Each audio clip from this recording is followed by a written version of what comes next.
Imagine a world where death isn't the end, where the voices of those long gone still echo in the corridors of power. Picture the soaring Andes and the high plains of ancient Peru, where the line between the living and the dead blurred into a mystic continuum. Today, we're diving deep into one of history's most astonishing mysteries: how the Inca kings, even after death, continued to advise, rule, and inspire awe through their preserved, mummified remains. Picture this: a royal court not of vibrant, bustling citizens alone, but also inhabited by silent, stoic figures whose very presence commanded respect. These weren't ordinary mummies. They were Mallquis, mummified emperors, treated as if they were still alive. Wrapped in ornate textiles and adorned with gold, they were cared for like living deities, maintained in palatial sanctuaries where every detail whispered the secrets of a bygone era. Now, let your mind wander back several centuries. The Inca believed that death wasn't a final curtain call, but merely a transformation, a gateway that allowed the royal souls to continue their earthly reign. In a ritual that would send shivers down your spine, these mummified kings were not sequestered away in gloomy tombs. Instead, they were paraded through the city during grand festivals, such as the Inti Raymi, the festival celebrating the sun god Inti.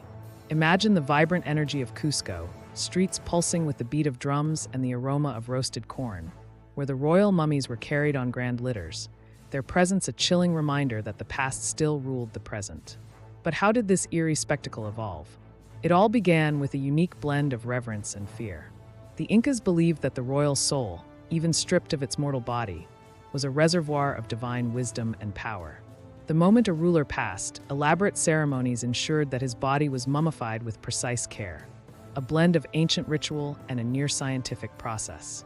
The body was carefully wrapped in layers of fine fabric, the organs removed or repositioned, and natural preservatives allowed by the harsh, dry climate would work their silent magic.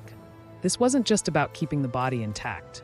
It was about preserving the essence, the very power, of a ruler who was meant to guide and govern even after death. The process itself was shrouded in secrecy and ritual. Imagine a dimly lit chamber where priests and family members gathered to perform intricate rites, every movement measured and every chant echoing like a spell. The act of mummification was not simply a farewell. It was an invocation, a desperate attempt to capture and hold onto divine power.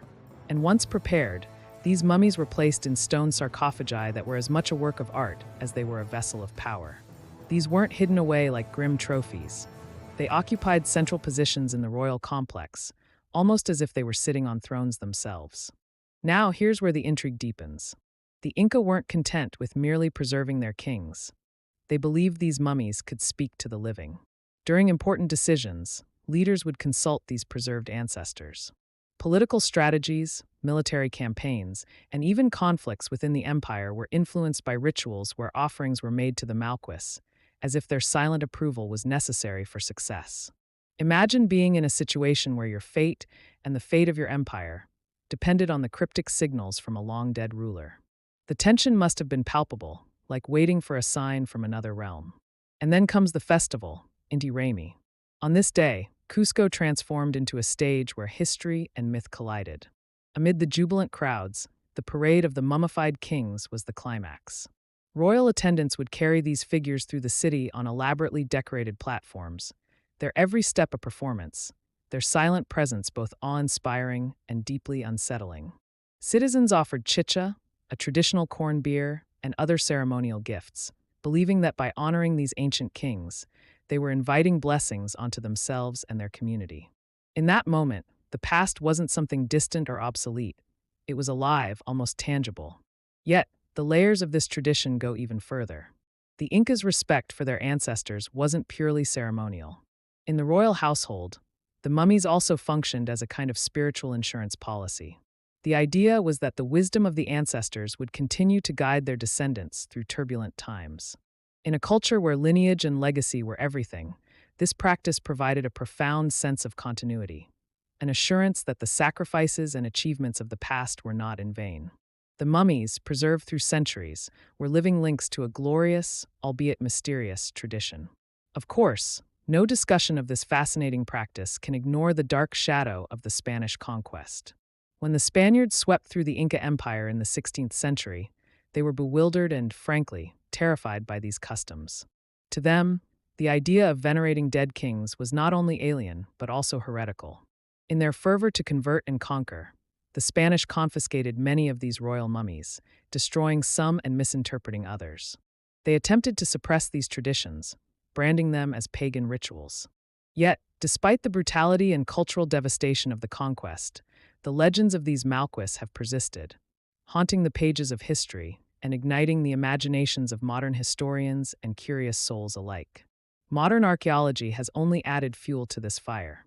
Excavations in Cusco and surrounding areas have unearthed stunning artifacts, intricately woven textiles, vivid imagery on sarcophagi, and even remnants of ceremonial offerings.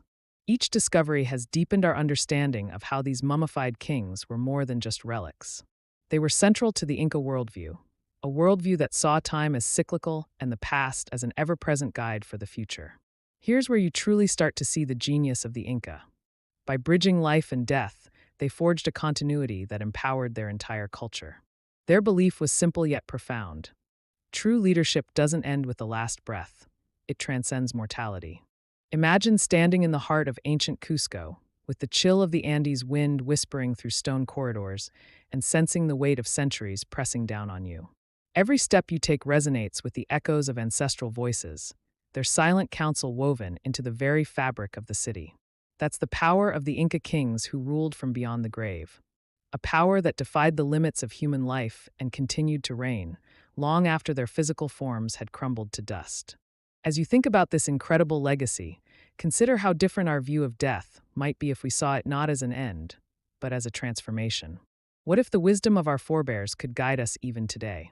The Inca believed that by honoring their ancestors, they tapped into a wellspring of strength and continuity, a secret that helped their civilization weather countless storms.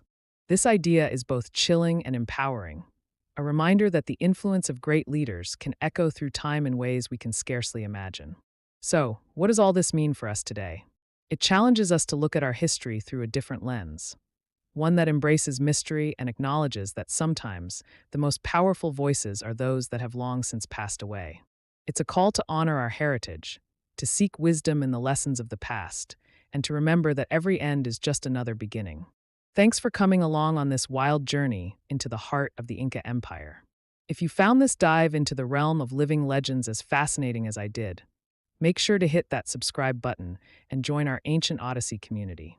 There are countless more secrets hidden in the annals of time, waiting to be uncovered. Until next time, keep questioning, keep exploring, and always remember that sometimes the most intriguing stories are the ones that defy the boundaries of life and death. See you in the next adventure.